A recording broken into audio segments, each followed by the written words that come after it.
Son las 8:55. Bueno, señores, ahora sí iniciamos de manera formal esta conversación con el ingeniero Miguel Vargas Maldonado, canciller de la República Dominicana, presidente del Partido Revolucionario Dominicano. Buenos días, canciller, ¿cómo está usted? Sí, muy buenos días a todos mis amigos y también al pueblo que escucha y ve a través de la radio y la televisión este importante programa que aprovecho para felicitar públicamente el 8º aniversario. Bueno, canciller, muchas gracias, muchas gracias. Empezamos por lo del informe del Departamento de Estado, este informe que corresponde al año 2019. Entonces, ahí hay aspectos distintos de supuesta violación a los derechos humanos, a la libertad de prensa y a la independencia de la justicia. ¿Qué piensa usted? Bueno, yo creo que el informe no se corresponde con la realidad que vive el país. Es un informe basado en informes y denuncias de ONG que no han sido realmente constatados. Y es muy similar al informe del año pasado, del 2018. O sea, lo que pasa es que la gente quizás no toma en cuenta ese informe del 2018 y este es el que está en un proceso electoral.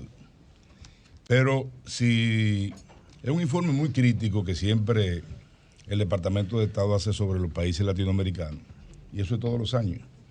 Y además ahí no se reflejan ningún tipo de bondades. O sea, eso es crítica sobre temas sensibles que son preocupación de los Estados Unidos, la consolidación democrática, los derechos humanos, el Estado de Derecho, que son temas que son importantes para la consolidación democrática de un país. Y nosotros, todos estos informes se revisan, se discuten, y evidentemente en este caso, y en otros casos también, pues refleja que son, tal como lo dice el propio informe, denuncias e informes de ONG que no tienen que ver nada con instituciones del Estado. Pero además, para fines de orientación, si ustedes cogen el informe, yo tengo aquí 3 informes de Argentina, México y Costa Rica. Y lo que se dice ahí es peor que lo que dice de República Dominicana. Aquí están, cada uno, aquí tengo el informe de México, aquí está el de Argentina y aquí está el de Costa Rica, en ese orden. De manera que nosotros evidentemente asumimos, y todo país es responsable también de revisar temas. Nosotros lo que sí entendemos, hemos avanzado en materia de consolidación democrática, en materia de Estado de Derecho y en materia de respeto a los derechos humanos. Es tanto así que en el 2018, que estábamos injustamente colocados en el capítulo 4, por gestiones diplomáticas pudimos sacar a la República Dominicana de esa sección, que es una sección muy crítica en cuanto a los derechos humanos. Es donde están países como Venezuela y otros que realmente no nos correspondía a nosotros estar ahí, pero nos pusieron ahí. Y tuvimos que hacer una gestión diplomática a través de nuestro representante en la OEA y visitar también al secretario general de la OEA y los miembros de la Corte Interamericana de Derechos Humanos. ¿Por qué Estados Unidos hace esos informes y no lo hacen los organismos internacionales como precisamente la OEA o la ONU? Porque Estados Unidos como que juzga a los demás países y somos iguales en la comunidad de naciones. Es así, es una práctica común ya de los Estados Unidos. Quizá por su interés, en salvaguardar lo que es la democracia, el Estado de Derecho, el respeto a los derechos humanos, pero realmente nosotros, y corresponde con lo que tú dices, muchas veces nosotros vemos muchos nacionalistas que sacan estos informes como buenos y válidos, pero somos los más nacionalistas. Pero Estados Unidos, nadie certifica a Estados Unidos. Ellos nosotros. Sí. Nadie lo juzga. Pero lo que quiero decir es que lo contradictorio de esto es que muchos nacionalistas, que tú lo escuchas en el país hablando de patriotismo y de nacionalismo, son los primeros que sacan estos informes para afectar al país, porque no es al gobierno, es al país que afecta. Entonces nosotros entendemos que son prácticas ya, y todos los países deben, ante estos informes, también hacer las revisiones correspondientes, por supuesto. Pero estos informes se discuten, se plantean cuando uno tiene la oportunidad y evidentemente hace ver la realidad de lo que está ocurriendo en la República Dominicana, que no es esa. Bien. Marilena. Canciller, ¿cuáles son las instrucciones de la Cancillería en torno al coronavirus para el servicio exterior y dominicanos residentes en el exterior? Sabemos que la realidad de cada país es diferente, citando China e Italia, por ejemplo, pero en términos generales. Bueno, hemos estado precisamente con algunos temas también relativos a eso. Así fue el caso de los 5 estudiantes dominicanos que estaban en Wuhan, que era el centro donde se originó el virus, y pudimos, a través de gestiones diplomáticas también, traerlo aquí a la República Dominicana el pasado sábado. Hicimos intentos vía Brasil, con el gobierno de Brasil, que nos había facilitado unos espacios, pero se llenó de brasileños. Evidentemente los dominicanos no pudieron tener los asientos que nos habían ya ofrecido. Pero a través de Ucrania, con una gestión diplomática que hicimos también con el canciller, pudimos llevar a los dominicanos, los 5 estudiantes, a Ucrania. Allí hicieron cuarentena y regresaron aquí el pasado sábado. Se hicieron todos los procedimientos. El ministro de Salud Pública estuvo presente. Y así ha sido con todo este proceso de esta difícil situación de un virus que realmente aún al día de hoy no tenemos la solución de una vacuna que pueda tener efectos inmediatos. Hay que tomar todas las precauciones. Evidentemente nosotros tenemos que seguir las instrucciones de lo que establece la OMC y lo que establece también el Ministerio de Salud de la República Dominicana. Y hemos estado en contacto permanente con el Ministro de Salud, orientándonos y también pasando las orientaciones a nuestros servidores públicos del exterior. Un apunte y una pregunta en ese sentido. Primero, respecto al informe de los Estados Unidos, ¿habrá una respuesta oficial de República Dominicana? Y sobre el tema del coronavirus, hay facilidades, las facilidades que se otorgaron para que esos estudiantes vinieran de China, si ahora mismo la piden algunos dominicanos que están, por ejemplo, en Italia, que es una zona de alto riesgo, ¿estarían disponibles esas facilidades? ¿Se contempla la suspensión, por ejemplo, de los vuelos a Europa e inclusive a algunos lugares de Estados Unidos? ¿Eso ha estado en agenda? Hay una comisión que nombró el señor presidente de la República que está dándole seguimiento para establecer los procedimientos y las acciones que hay que ir tomando según vaya avanzando la situación y en cada caso que se presente. Nosotros evidentemente hemos mantenido todo nuestro servicio exterior en sus posiciones. Estoy en contacto permanente con nuestro embajador en Pekín, en China, Bruni Garavito, sobre todo a propósito de la salida, de la evacuación de los estudiantes dominicanos que estaban en Wuhan. Y realmente no podemos tampoco crear una situación que no sea conforme a la realidad del desarrollo de estos acontecimientos. El tema de la facilidad para un dominicano que quiera regresar, que esté en una zona de riesgo, y la respuesta oficial al gobierno de Estados Unidos. Bueno,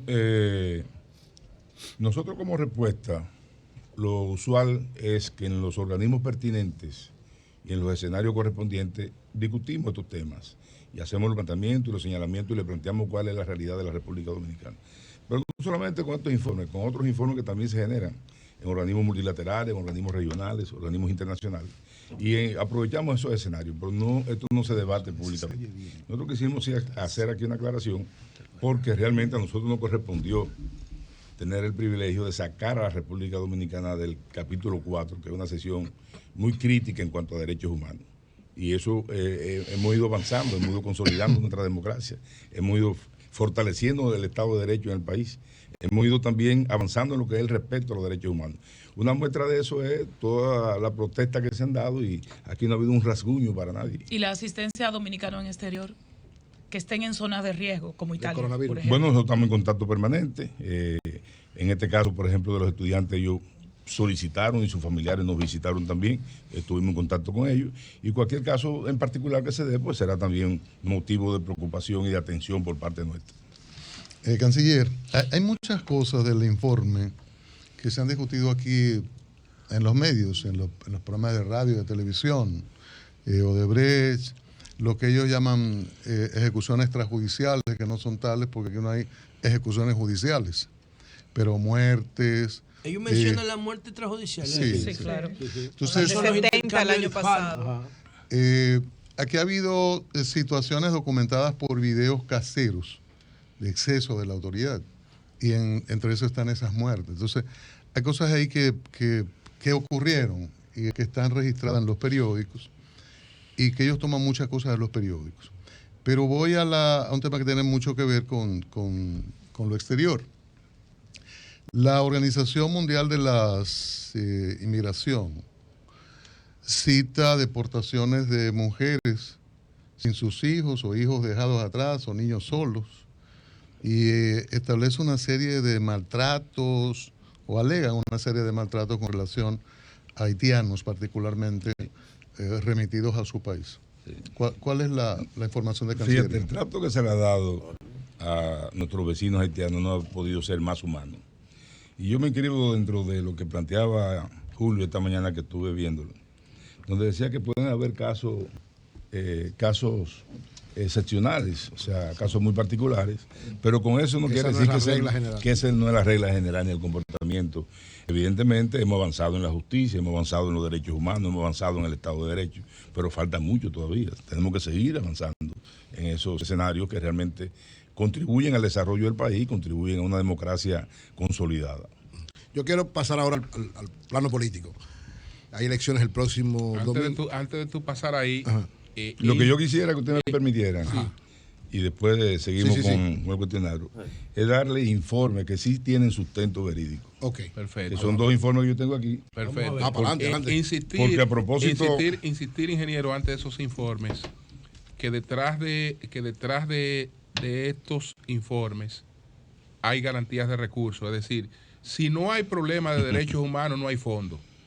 Entonces, la ONG que viven de eso, si no hay problema, no hay fondo. Es decir, que siempre tiene que haber problema, siempre tiene que registrarme tu cosita ahí, porque si no, no hay fondo para los programas de esa ONG. Yo creo que ustedes revisen el informe del año anterior, del 2018, que es muy similar a este informe, y otros también. Pero aquí le decía yo que el de Argentina, el de México, que lo tengo aquí, y el de Costa Rica son demoledores. Más que lo que más fuerte que el de nosotros. El de Costa Rica. El de Costa Rica. La Suiza de América. Aquí está. Costa Rica, México y Argentina. Yo te lo puedo dejar. Bueno, usted decía entonces, ingeniero, se iba a referir a informes antes que entremos a la parte política. Que sí contienen datos que son verídicos, que son reales, y que a propósito de este proceso electoral, pues tienen sus representantes cada uno, ¿no? Y por eso es bueno que el pueblo conozca o recuerde más bien cuál es la situación. Vamos a ver. Yo me voy a referir a lo que fue el periodo 2000-2004. 2000-2004, ok. Y por eso solamente voy a dar una serie de datos que son apegados totalmente a la verdad. Por ejemplo, el crecimiento anualizado del PIB en el 2000 fue de 4.3. En el 2000. 2000. Y en el 2001-2004 fue de 1.4. O sea, decreció un 300%. El PIB corriente, el Producto Interno Bruto, en el 2000 fue de 24.107. En el 2004 fue 23.186. Disminuyó. La relación de inflación anual en el 2000 fue de 7.7. 2004 51.5. Creció un 50.000%. En términos de evolución del salario mínimo real, en el 2000 2.213, en el 2004 1.789. Ay, Dios mío. Pues la tasa de pobreza y pobreza extrema, la pobreza 31.8 y la pobreza extrema 7.9 en el 2000. ¿Y en el 2004? En 2004 la pobreza 49.5 y la pobreza extrema 15.4. El doble las dos. Sí. Crecieron. El déficit del sector público por igual, de -2 en el 2000 a -6.4. Y así otros indicadores. Okay. O sea, yo creo que esto, si usted lo compara con lo que fue el periodo 2012-2019, que tiene la siguiente presentación. En el 2012, el Producto Interno Bruto fue de 4.9%. El crecimiento. Y del 2013 al 2019 el promedio fue de 6.2%, siendo en dos ocasiones el de mayor crecimiento en América Latina con un 7% récord y un 5.1% en el 2019, a pesar de la crisis por las denuncias del tema de turismo, que afectó mucho a ese sector. Y aún así, el promedio en la región fue de 0.1, o sea que fue 50 veces más que el promedio del crecimiento de la República Dominicana. Y el país que más creció en América Latina en ese año. El país que más creció y 50 veces más que el promedio. Así es. Si chequeamos aquí, por ejemplo, ¿cuál es? Si chequeamos nosotros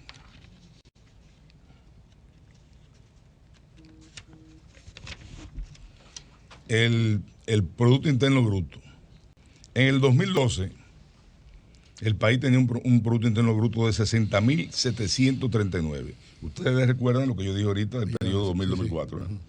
Bueno, pues el país tiene hoy un Producto Interno Bruto al 2019 de 88.264, que terminará con 90.000 millones, lo que significa que tenemos una república y media de lo que teníamos en el 2012. Esa es la realidad. Otra realidad que la inflación en el 2012 era de 6.2 y 2013 al 2019 promedio 2.6. 2.6. La tasa de desocupación abierta de 6.7 a 5.9 bajó del 2012 al 2020. La evolución del salario mínimo real de 7.583 a 10.949 del 2012 al 2019. La evolución del salario mínimo en términos dolarizados de 193 en el 2012 a 253 en el 2020. En términos de tasa de pobreza y de extrema pobreza, de 39.7 en el 2012 la pobreza y 9.9 la extrema pobreza, bajó a 20.6 la pobreza y 2.8 la extrema pobreza.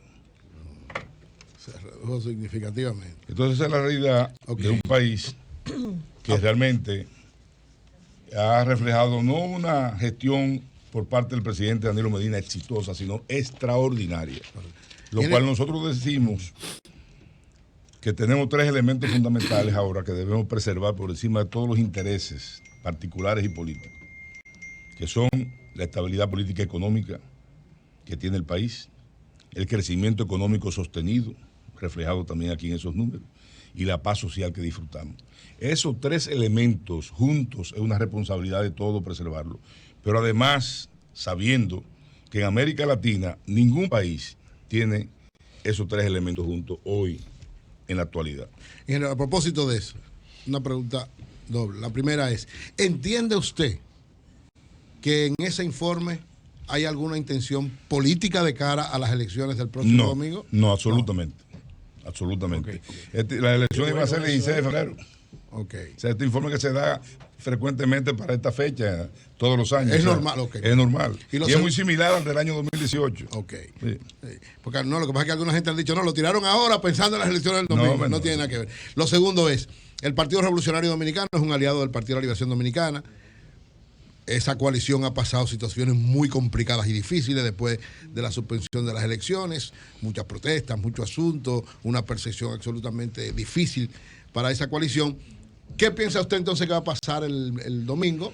¿Y tienen expectativas positivas usted como partido y como coalición? Sí, estamos positivos en lo que va a suceder el próximo domingo, que debió pasar el 16 de febrero y que desafortunadamente por una falla gerencial de la Junta Central Electoral no sucedió.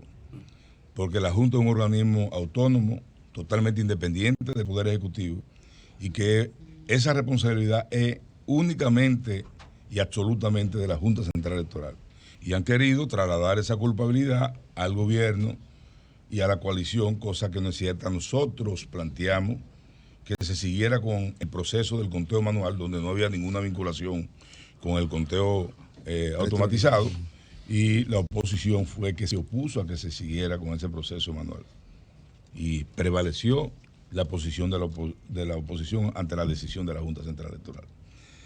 Pero las expectativas que tenemos son muy buenas.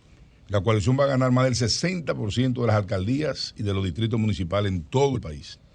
El PRD va a salir fortalecido. Hoy nosotros somos la segunda fuerza municipal que mucha gente desconoce, tenemos más alcaldes y alcaldesas que el PRM en la actualidad. Somos la segunda fuerza municipal en el orden de alcaldías a nivel nacional.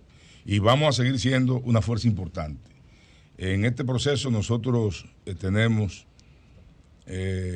muchos municipios que vamos a ganar, muchos distritos que vamos a ganar, y tenemos una fortaleza de liderazgo locales muy contundente.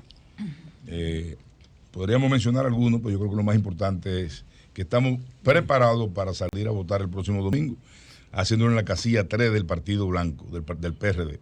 Elton. Canciller, yo quiero retornar a la Cancillería. A usted se les indica como el canciller de América.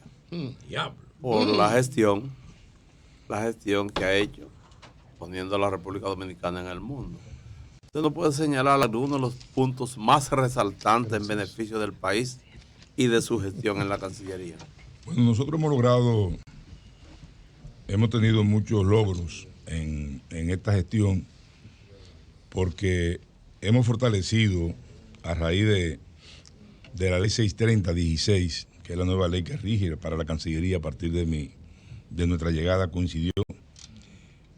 Y hemos tenido una estructura orgánica más amplia con la participación de creación de otros ministerios, de otros viceministerios, con el viceministerio de Dominicano en el exterior, el Instituto Dominicano en el exterior, pero también muchos departamentos que conllevó también este escenario de la ley 630-16 y muchas direcciones.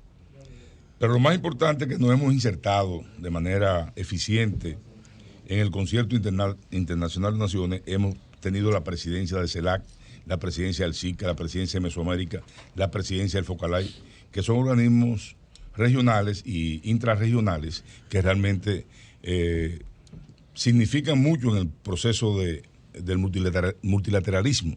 Y en ese sentido nosotros hemos aprovechado cada situación para poner en lo más alto a la República Dominicana. La República Dominicana ha gozado de una imagen, de un prestigio, de una credibilidad como nunca. Y esto producto de la gestión también del gobierno del presidente Medina, pero también del esfuerzo que hemos hecho a nivel diplomático en el entorno internacional. Nosotros logramos establecer relaciones con 11 países en este periodo, que en los últimos 30 años no se había hecho con 3. Nosotros logramos, incluyendo China, que es un hito en la historia de la diplomacia dominicana. También logramos una posición en el Consejo de Seguridad, un puesto en el Consejo de Seguridad por 2 años, 19 y 2020, que a pesar de que somos fundadores de las Naciones Unidas, nunca habíamos ocupado una posición en el Consejo.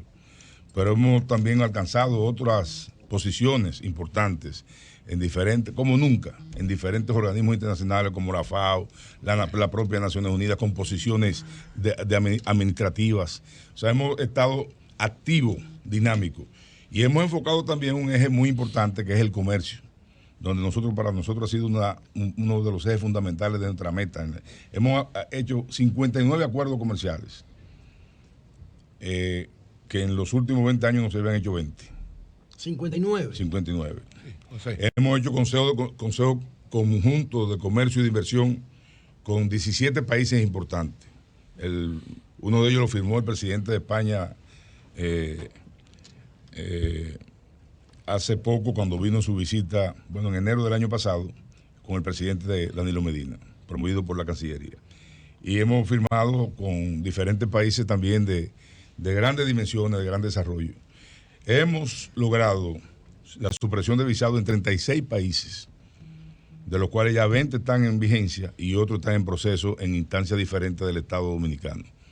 De manera que nosotros hemos tenido logros significativos, hemos establecido foros empresariales en los diferentes escenarios de SICA, CELAC, aquí en República Dominicana, con participación en ocasiones hasta de más de 400 empresas de Latinoamérica. O sea, hemos avanzado bastante en todos estos aspectos, donde también creamos las sesiones comerciales en los diferentes embajadas y consulados del país, que son instrumentos de captación de inversión, pero también de búsqueda de nichos de exportaciones de los productos dominicanos, y ha estado funcionando. Creamos por primera vez el Consejo Nacional de Negociaciones Comerciales, que lo preside la Cancillería y otras 14 instituciones, además instituciones privadas. Hemos hecho acuerdos interinstitucionales con instituciones públicas e instituciones privadas como el CONEA, ADOESPO, la Asociación de Industria, y tenemos un consejo compartido para estas iniciativas. Por primera vez se ha creado la iniciativa de la Estrategia Nacional de Comercio Exterior que la preside la Cancillería, además de las sesiones comerciales, creamos también un consejo en esa dirección para actuar de manera coordinada. Ningún acuerdo de comercio lo hacemos sin la participación del sector privado, porque son los actores fundamentales en ese sentido, y tenemos que tomar en cuenta siempre la opinión del sector productivo nacional. Bueno, el que quiera reducir por politiquería la dimensión de la gestión de Miguel Vargas en Cancillería es un mezquino, un resentido. Eso hay que decirlo en todos los aspectos, resaltable el trabajo que usted ha hecho. Yo lo felicito junto a su equipo. Gracias. Sin embargo, le quería hacer dos preguntas para ver cómo usted me las responde dentro de sus posibilidades. Primero, hay gente que dice que el establecimiento de relaciones diplomáticas formales con China continental, de alguna manera produjo esa llamada de Mike Pompeo a Danilo Medina para influenciar o influir negativamente en los intentos de modificar la Constitución, que luego dio como resultado ese discurso de julio del año pasado, donde Danilo se retiró.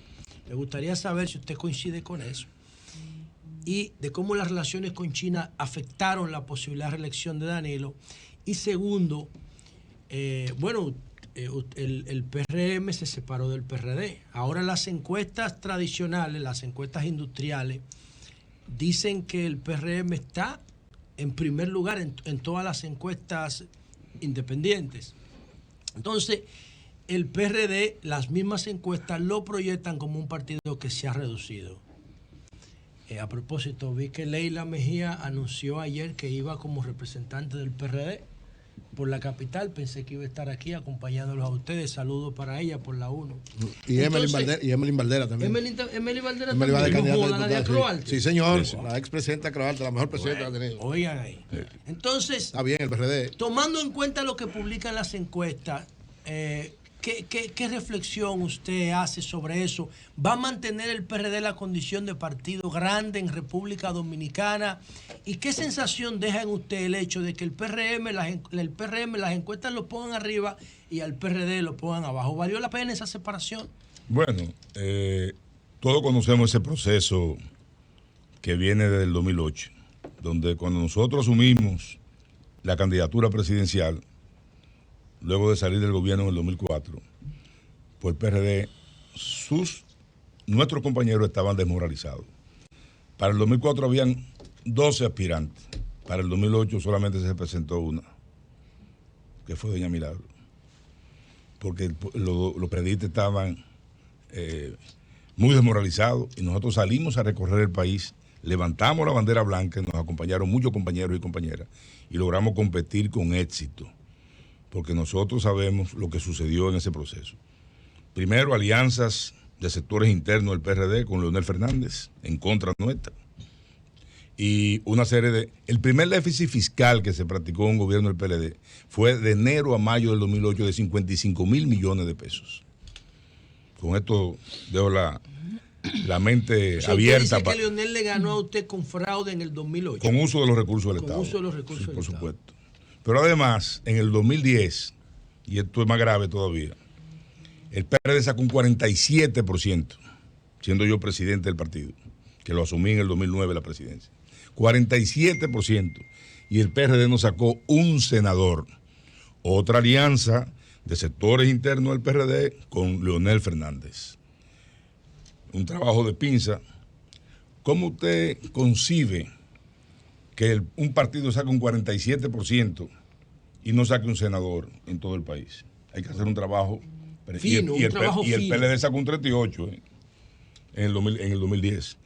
Y en el 2011, en la convención interna nuestra, Leonel Fernández, que tenía todavía la esperanza de postularse para el 12, metió 300,000 votos en contra nuestra y nosotros tuvimos 47.8.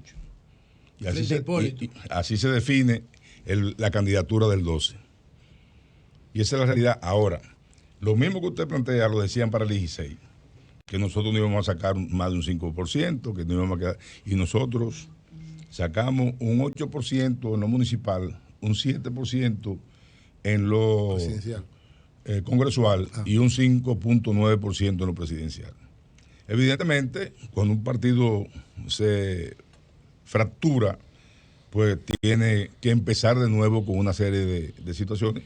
Y nosotros entendíamos que la decisión más correcta y oportuna era hacer esa alianza con Danilo Medina, fundamentalmente, que fue que la hicimos. Una alianza que realmente nosotros planteamos dentro del programa de gobierno escenarios muy ventajosos para el desarrollo del país. Y en ese sentido, en base a esto fue que hicimos una alianza y de gobierno compartido donde hemos participado y hemos hecho grandes aportes como PRD a la gestión exitosa que ha tenido el presidente Danilo Medina en diferentes áreas. Hemos hecho aportes importantes. Y ahora decidimos también hacer esta alianza por la circunstancia y el escenario político como se presentaba. Nosotros estamos seguros que Gonzalo Castillo va a ser el presidente de la República en el 2020. No le quepa duda a nadie. Usted manejar una encuesta que usted haga un 21 de febrero en medio de la manifestación más contundente de protesta que ha tenido el país, eso no es, primero no es ético. Y además, si esa es la realidad, perdió. Si esa encuesta es así, realizada en ese momento, perdió el opositor. Sí. Queda pendiente lo de Pompeo, China, lo de China. Sí. No, no tiene nada que ver, nada que ver. Nosotros automáticamente firmamos relaciones que fue en 1 de mayo en Pekín. Teníamos un compromiso en Roma, fuimos a Roma, estuvimos con el Papa, vinimos aquí a República Dominicana y el lunes, vinimos un sábado y el lunes fuimos al Departamento de Estado. Tuvimos una reunión extensa con el Departamento de Estado y le explicamos. O sea, el país estaba en desventaja, en competencia comercial con varios países de Latinoamérica que se nos habían ido adelante. Y no podíamos nosotros desperdiciar la oportunidad de pactar, sobre todo con un enfoque comercial, con el 20% de la población del mundo, que son 1.400 chinos. Y eso se aprovechó, evidentemente, 1.400 millones. Ese proceso, pues, ha tenido contratiempos, como el tema del coronavirus, pero ya las exportaciones se triplicaron. Pero esa llamada no tuvo que ver con eso. No tuvo que ver nada con eso. Hago un paréntesis. Porque hay que ver una cosa, o sea, hay que entender algo. De los primeros que establecieron relaciones diplomáticas con China fueron los norteamericanos. Claro. Y además, recientemente firmaron un acuerdo de comercio los norteamericanos con China. Sí. O sea, en ese ambiente prima el tema comercial. Estamos hablando, ingeniero, de un país que dice que aquí hay violación de la libertad de prensa, pero que Donald Trump le dice a una periodista que lo está tratando mal porque está en su periodo menstrual. Estamos hablando de un país que no respeta nada y quiere que lo demandó dos periódicos. Pero hay que reconocer que los Estados Unidos son nuestro principal socio comercial. Bueno, eso sí. Y en ese sentido inciden en alrededor de un 40% de lo que es la economía del país. En turismo, nuestras remesas de los dominicanos. Su contribución al Producto Interno Bruto es importante. Las empresas norteamericanas radicadas en zona franca, el 40% del turismo son norteamericanos que vienen al país. O sea, hay otros aspectos, por ejemplo, el comercio bilateral, el volumen de comercio bilateral que tenemos, que son más de 14.000 millones de dólares. Hay que pensar muchas cosas para hablar con Estados Unidos. Pero hago un paréntesis en la entrevista para informar que la Unión Europea formalmente, valga la redundancia, cuestionó, está encarando a Estados Unidos por la decisión unilateral de romper, ¿verdad?, la frecuencia de los vuelos comerciales por un mes y que ya se confirmaron los primeros 3 casos de coronavirus en Cuba. Se trata de italianos que estaban descansando en este país. Pero ahora le pregunto, desde antes de usted ser ministro de Relaciones Exteriores, ¿se ha cuestionado el numeroso personal que depende del ministerio que usted hoy dirige, desde antes? Entonces, muchas veces se anunciaron saneamientos, vamos a normalizar esto. En un momento se dijo que todas las personas que el gobierno como que tenía que ubicar, lo mandaba para Cancillería. ¿Cuál es la realidad en ese sentido respecto a la cantidad y la calidad del personal Sí. de su ministerio, y a su vez usted anunció, y son parte de los logros importantes, la supresión de visas para los dominicanos en varios países. Pero hay algunas visas que están paradas, no por el proceso del otro país, sino aquí en Dominicana, que el Congreso, por ejemplo, no las ha aprobado. ¿Cómo se siente usted con esa respuesta del Congreso? El caso Mire, de Rusia, por ejemplo. Yo quiero, no, ya Rusia se solucionó. Ya está. Ya lo aprobó. Sí, hay como 20 que ya están vigentes. Alfonso Hay Quiñones 16 que están en proceso de vigencia. Nosotros hemos siempre hemos tratado de agilizar esos procesos, tanto en el Tribunal Constitucional como en el Congreso Nacional. Son procedimientos, son burocráticos que nosotros no compartimos, pero realmente se toma su tiempo. Entonces las visas casi siempre dependen de eso. Bueno, sí, porque nosotros nosotros firmamos los acuerdos entre los países, pero eso tiene que estar avalado por el Tribunal Constitucional y por el Congreso. Se revisa todo el acuerdo, y si no hay ningún tipo de violación constitucional, pues pasa así.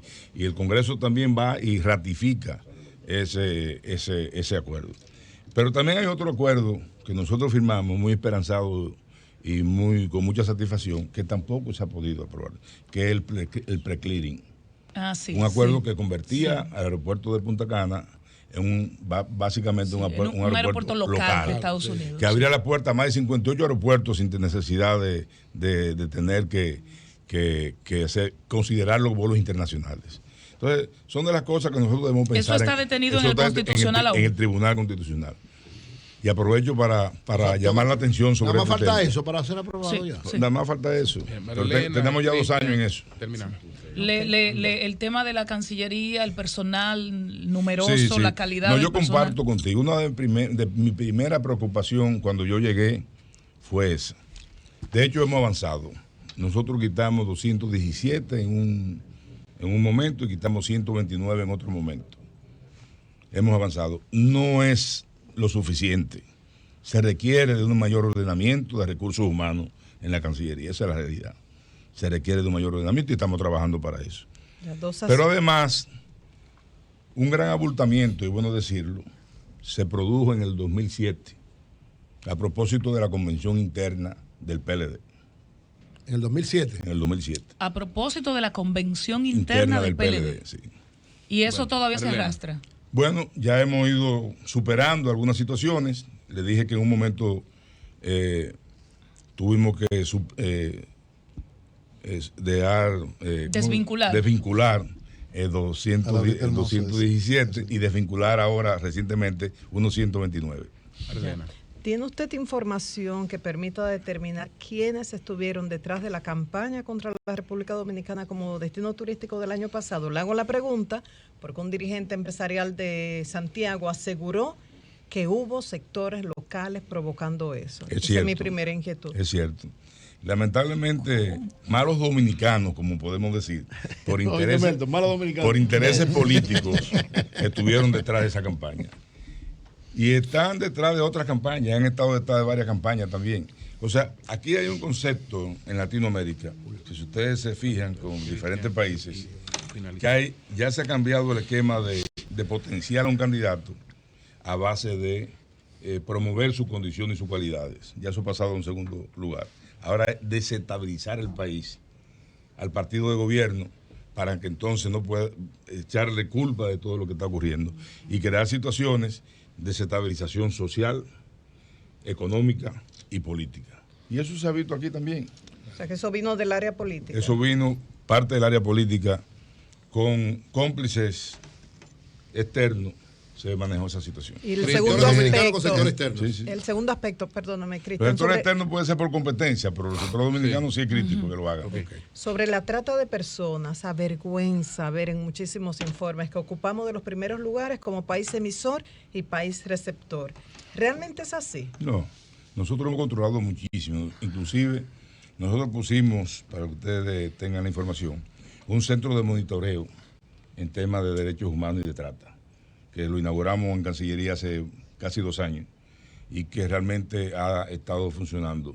Fue con el apoyo de España y de Paraguay, que ya lo había instalado en su Cancillería. Y tenemos unos controles y estamos atentos siempre y sobre esos temas, porque para nosotros son temas muy importantes. No solamente por lo que significa, sino por el maltrato que reciben en esas operaciones de trata, tanto de un lado como de otro. El canciller, viendo su corbata azul. El pacto de la corbata azul. Sí, la tuya es verde. Porque lo recordé porque... Entonces que mi partido es azul y blanco. Exacto, ahí está. Ese es su color favorito, canciller, de su paleta. Okay. Lo recordé porque usted hacía un relato y evidentemente aquellas críticas que le hicieron al momento de la firma de ese acuerdo, de ese pacto. Fui yo el que bauticé eso como el pacto de la corbata azul. Cuando se hizo la crítica a eso, que ustedes la rechazaron los firmantes, se le decía algo que uno parece escuchar ahora en su voz, porque parecería que las dos personas que usted benefició, Hipólito Mejía y Leonel Fernández, luego son en dos periodos distintos, según su relato, aunque no mencionó los nombres, los que conspiran contra usted en dos episodios fundamentales. Y cierro, ¿usted se arrepiente de haber firmado ese tan cuestionado y discutido pacto de las corbatas azules? Absolutamente no. Absolutamente no, porque yo entendía que debía asumir lo que era el interés nacional y no el interés particular de Miguel Vargas. Y en ese momento nosotros hicimos grandes contribuciones, que me acompañó en la parte jurídica Eduardo Jorge y Milton Rey Guevara, para hacer aportes importantes de lo que ha sido la transformación de la justicia en el día de hoy, de las Fuerzas Armadas, de las altas cortes del país, porque esto es un proceso. Después podemos venir a explicar todo ese proceso que fue de 3 meses de discusión, donde en un momento la otra parte no quería, después de acordado, instalar el Tribunal Constitucional. Y yo le dije, si no hay Tribunal Constitucional, nosotros no hacemos el acuerdo. Y son varios temas que también hay que conocerlo. A propósito del Tribunal Constitucional, ingeniero, usted dijo ahorita que tiene 2 años, una decisión económica que sería sumamente impactante para la República Dominicana y provechosa, que el aeropuerto de Punta Cana se convierte en un aeropuerto local de Estados Unidos, y tiene 2 años el Tribunal Constitucional. ¿A qué usted cree que se debe eso?